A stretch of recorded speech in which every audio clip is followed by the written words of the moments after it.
محترم، اس سوال کا جواب دینے سے پہلے ایک بنیادی اور اساسی بات کو سامنے رکھنا اور ہمیشہ ہی یاد رکھنا یہ ضروری ہے کہ شریعت اور دین وہ ہے جو نبی صلی اللہ علیہ وسلم کو دیا ہے اللہ تعالیٰ نے وحی کے ذریعے، اور وہ قرآن کریم اور صحیح احادیث کی روشنی میں مکمل طور پر محفوظ ہے۔ دین کا، شریعت کا کوئی مسئلہ ایسا نہیں ہے جس کی دلیل اور جس کا ثبوت واضح نہ ہو۔ ہر مسئلہ با دلیل موجود ہے، لہذا کوتاہی جو ہوتی ہے وہ معیار نہیں ہے، یعنی لوگوں کا عمل معیار نہیں ہے بلکہ شریعت معیار ہے۔ لوگوں کے عمل میں غلطی، کوتاہی، کمی بیشی کا امکان ہی نہیں بلکہ لازمی ہوتا ہے،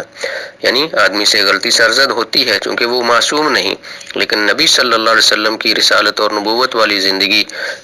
جو ہے وہ معصوم ہے اس طرح کی غلطی سے۔ اللہ تعالیٰ نے ان کی حفاظت فرمائی ہے، اس لیے اللہ تعالیٰ نے قرآن کریم میں بار بار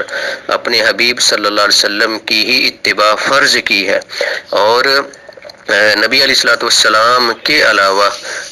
کسی بھی امت میں کسی بھی عالم دین کی اتباع اور پیروی فرض اور واجب نہیں ہے، بلکہ ہر عالم دین کی وہی بات قابل قبول ہے جو جس کی دلیل ہمیں حدیث سے یا قرآن کریم سے مل سکے، اور جس عمل کی یا جس بات کی دلیل ہمیں قرآن کریم سے نہ مل سکے ہم اس آدمی کی اجتہادی غلطی یا لا علمی کا سبب کہہ سکتے ہیں۔ یہ ہے، تو اس تناظر میں اور اس اصول کی روشنی میں ہم لوگوں کو دیکھتے ہیں۔ اب کتنے لوگ ہیں جو مسلمان ہیں جو سود لیتے ہیں، تو کیا اگر کافر یہ کاروبار کرتا ہے حرام والا تو وہ ناجائز ٹھہرے، اور اگر مسلمان کرے تو وہ جائز ہوگا؟ ہرگز نہیں، ایسا نہیں ہے، ٹھیک ہے۔ اسی طرح دیگر جو ہیں وہ غلطیاں ہیں اسلام میں جو کچھ مسلمان کرتے ہیں، داڑھی منڈواتے ہیں مسلمان، تو آیا داڑھی منڈوانا یہ جائز ہے؟ ہرگز نہیں، ہرگز نہیں، ٹھیک ہے۔ تو یہ لوگوں کا عمل اور ہے اور شریعت اور ہے، لوگوں کا عمل اور ہے اور شریعت اور ہے، لہذا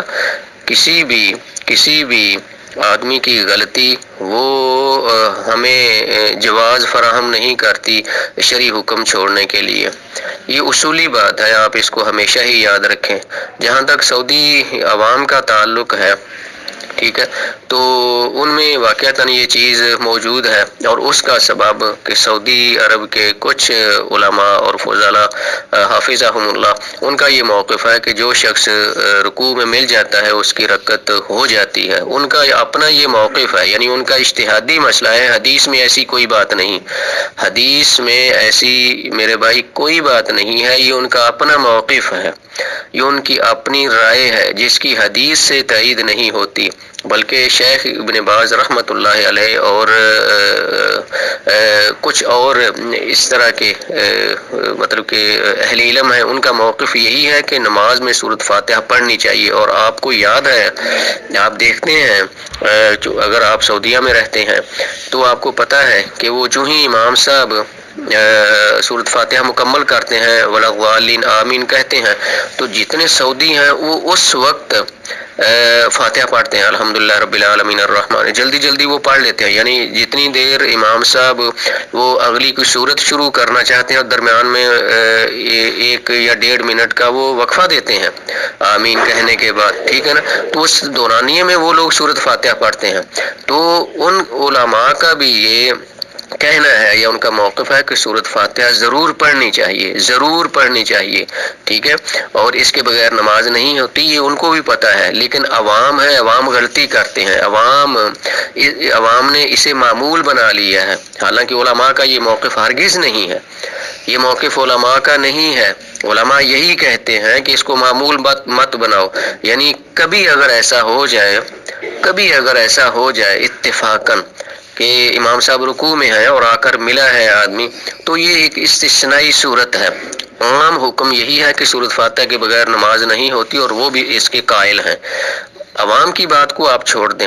اور عوام تو پھر آگے سے وہ اپنے لیے کوئی نہ کوئی جواز ڈھونڈتے ہیں، ٹھیک ہے، تو اس لیے علماء کا اس میں بالکل قصور نہیں ہے، علماء نے وضاحت کی ہے۔ اب کتنے لوگ ہیں یہاں پاکستان میں بلکہ ہر جگہ پہ جو کہ غلطی کرتے ہیں اور اپنی غلطی کے دفاع کے لیے پھر کسی نہ کسی عالم دین کا قول یا فتویٰ وہ پیش کر دیتے ہیں، جی فلاں عالم نے کہا ہے، ٹھیک ہے۔ اب قسطوں پہ کاروبار ہے یا بینک میں جو کاروبار یا مطلب کہ ہوتا ہے، بینک کے ساتھ کچھ چیزیں لی جاتی ہیں، یعنی بینک کے ذریعے کچھ چیزیں لی جاتی ہیں، خریدی جاتی ہیں، تو وہ کہتے ہیں جی مولانا تقی عثمانی صاحب حافظہ اللہ کا فتویٰ موجود ہے جی بینک کے ساتھ، حالانکہ ایسا نہیں ہے، مطلقاً نہیں۔ انہوں نے اگر فتویٰ دیا ہے تو اس کے اصول اور ضابطے بھی، یعنی کہ انتہائی مخصوص حالات میں انہوں نے اجازت دی ہے اور اس کی انہوں نے وضاحت کی ہے، ٹھیک ہے۔ لیکن کیا ہے، کچھ لوگ اپنے مطلب کی بات وہاں سے لے کر اڑا دیتے ہیں اور عوام کے سامنے مشہور کر دیتے ہیں، ٹھیک ہے۔ تو اس لیے عام حکم سعودی علماء کے نزدیک بھی یہی ہے کہ سورۃ فاتحہ نماز میں پڑھنی چاہیے، ٹھیک ہے۔ فرق صرف اتنا ہے کہ ہم لوگ اہل حدیث الحمدللہ اتباع سنت میں سختی سے پابندی کرتے ہیں، سختی سے پابند ہیں ہم کہتے ہیں کہ جس آدمی کی فاتحہ رہ گئی ہے اس کے 2 رکن چھوٹے ہیں، ایک نہیں، اس کا قیام بھی گیا ہے اور فاتحہ بھی گئی ہے، لہٰذا اس کی وہ رکعت نہیں، لیکن وہ کہتے ہیں کہ سورۃ فاتحہ پڑھنا ضروری ہے۔ لیکن اگر کوئی شخص اتفاقی طور پر رکوع میں آ کر ملتا ہے تو اس کی رکعت وہ ہو جاتی ہے، لیکن اسے معمول نہیں بنانا چاہیے۔ ایسا نہیں ہے کہ آدمی جان بوجھ کر پیچھے بیٹھا رہے اور امام صاحب کہ وہ نماز لمبی پڑھاتے ہیں، لہٰذا جب وہ رکوع کے قریب ہوں گے تو اس وقت جلدی سے بھاگ کر جا کر صف میں مل جائیں گے، رکوع سے ملنے سے وہ رکعت ہو جائے گی، ایسا نہیں ہے۔ اگر کوئی شخص ایسا کرتا ہے تو وہ اس کی اپنی ذاتی انفرادی غلطی ہے، ٹھیک ہے، اور کسی شخص کی غلطی کو وہ تمام سعودی علماء کا موقف ہرگز قرار نہیں دیا جا سکتا۔ اور فاتحہ کے متعلق یہی ہے 2 ٹوک کہ اس کے بغیر نماز ہرگز نہیں ہوتی، خواہ سری نماز ہے یا جہری نماز ہے، نفلی نماز ہے یا فرض نماز ہے، ٹھیک ہے، سنت ہے، کوئی بھی ہے، یا اکیلا آدمی پڑھ رہا ہے یا امام کے ساتھ پڑھ رہا ہے، فاتحہ کے بغیر نماز ہرگز نہیں ہوتی۔ واللہ اعلم۔ السلام علیکم۔